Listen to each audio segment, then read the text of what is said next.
హైదరాబాద్ అంటేనే పహిల్వాన్ల అడ్డా అని, వారి దంగల్ శిక్షణకు కావలసిన వసతులు కల్పిస్తామని మాజీ మంత్రి సనత్ నగర్ ఎమ్మెల్యే తలసాని శ్రీనివాస్ యాదవ్ హామీనివ్వడం హర్షణీయమని Hyderabad wrestling association chairman Gaddam Srinivas Yadav పేర్కొన్నారు. హైదరాబాద్ లోని బషీర్బాగ్ లో ఆయన మాట్లాడారు. పహిల్వాన్లు 98 శిక్షణ అకాడమీల్లో మ్యాట్ వంటి కనీస వసతులు లేవని అన్నారు. ఈ విషయమై తలసానికి విజ్ఞప్తి చేయగా అన్ని రకాల వసతులు కల్పిస్తామని హామీ ఇచ్చారని, నేషనల్ పోటీలకు వెళ్లే వారి ఖర్చు తానే భరిస్తానని చెప్పాడని అన్నారు. హైదరాబాద్ లో కన్నీ విని ఎరగని విధంగా ఎల్బీ స్టేడియంలో టోర్నమెంట్ నిర్వహణకు ముందుంటానని చెప్పారని తెలిపారు.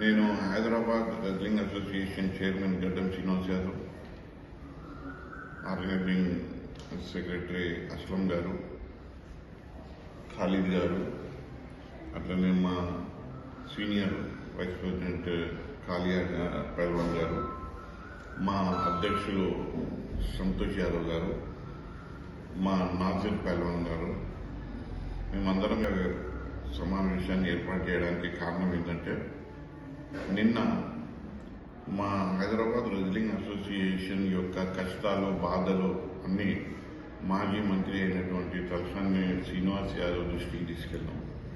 మా కష్టాలు, బాధలు ఏంటి అని అంటే, హైదరాబాద్ అంటేనే పైల్వాన్ల అడ్డ. ఈ పైల్వాన్ల అడ్డల పైల్వాన్లు ఏదైతే ప్రాక్టీస్ చేస్తారో దాన్ని దంగల్ అంటారు, అఖాడాలు అంటారు. అయితే ఆ ప్రాక్టీస్ చేసే క్రమంలో వారికి ఎటువంటి సౌకర్యాలు లేవు.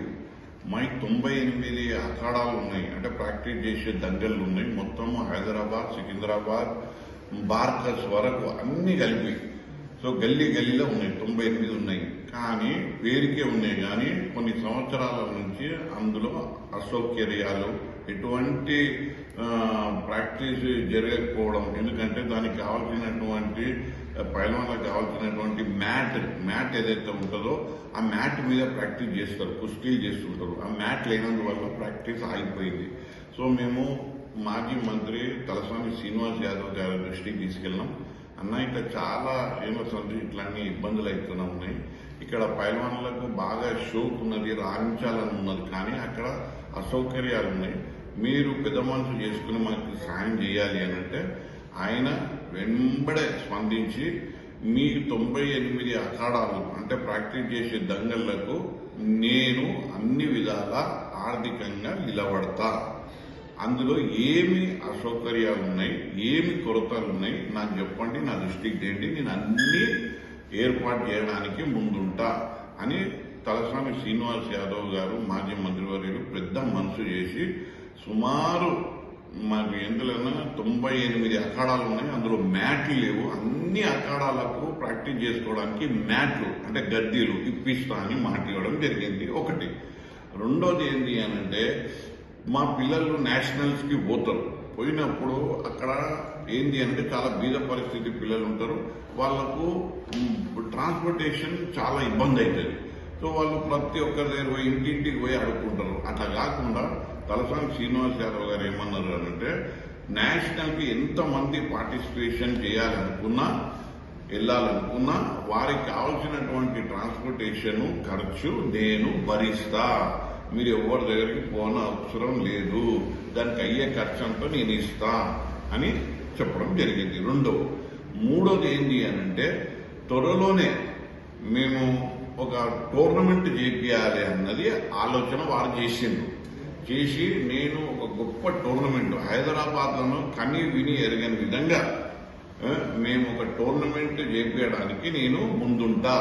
అందరితోని సహకారం తీసుకొని ఆ లాల్ బహదూర్ స్టేడియంలో పెద్ద ఎత్తున టోర్నమెంట్ చేయిస్తా అన్నాడు. దాని వివరాలన్నీ త్వరలోనే మేము మీకు అందిస్తాం. సో ఈ కమిటీ ఇవాళ ఇక్కడ విలేకరుల సమావేశానికి మేమందరం ఏంటి అంటే వారికి కృతజ్ఞతలు ధన్యవాదాలు తెలియజేయడానికి మేమందరం ఇక్కడికి వచ్చినాము.